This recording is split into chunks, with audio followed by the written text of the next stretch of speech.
คุณเหมียวสวัสดีค่ะจากแม่ปูแม่สิเกิดลูกก็เลยเผานี่พ่อได้สวยสวัสดีครับผมจากพี่เหมียวว่าแต่เป็นพี่เหมียวยิ่งไงอืมสบายดีเด้อพี่เพลงโอ้ยบ่าวองคลักษ์น้องของอย่างน้อต้มไก่อันนั้นนี่เพื่อนสิมายามว่าขาเป็ดเดิมอแรงใช้เลือดแป้งเป็ดสู่เขาเจ้าก็จะมาแต่เมืองต่างนะสิมาลินน้ำดันเหมือนรถไถนะอย่างน้อคันเหมือนรถไถนาอย่างคันบอก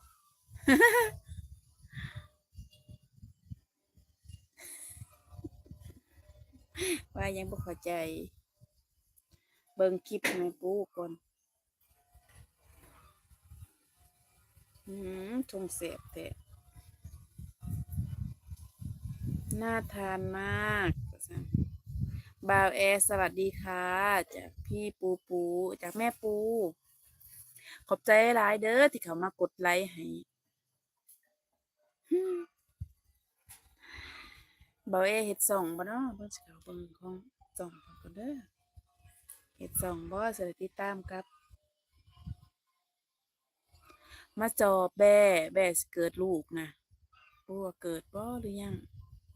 ไปเบิ่งซองเถื่อเลยเมื่อยไปทำคลอดซอยแบ่สำคัญเป็นเท้าน้องแบ่ไว้ต้มว่าหนาว่าอยากกินต้มน้องแบ่ก็เลยสิเอาน้องแบ่ไว้ให้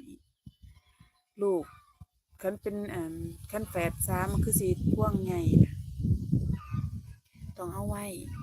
ว่าหนาสั่งมาว่าเอาไว้เด้อเอาไว้ให้แน่สิลองต้มซั่นสิเอามาปิ้งก่อนแล้วก็แบบย่างแห้งๆแล้วก็จังค่อยมาต้มมาแกงอีหยังนี่นะก็บ่เคยกินดอกแต่ละเทื่อก็มีแต่ถิ่มไปแต่เที่ยวนี้สิเก็บไว้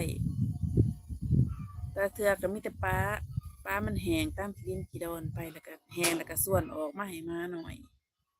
ให้นั่งลงค่ำเด้นอนหลัวๆว่าข้างหลังนี่เที่ยวนี้หัวหน้าหัวหน้าจองหัวหน้าว่าน้องซีเอาไว้ให้อ้ายเด้อว่าซั่น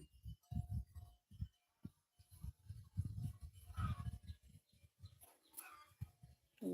โฆษณายาวแท้แต่บ่ได้บีบขามได้เบิ่งไว้ก่อนขอบใจแม่ปู่เด้อที่เข้ามาขอบใจบ่าวนำบ่าวข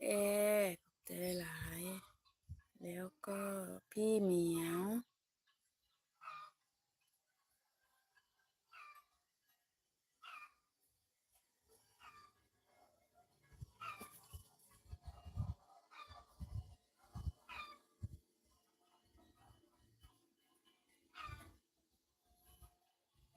พังอยู่ค่ะโอ้ยขอบใจหลายๆแม่ขอบใจหลายเด้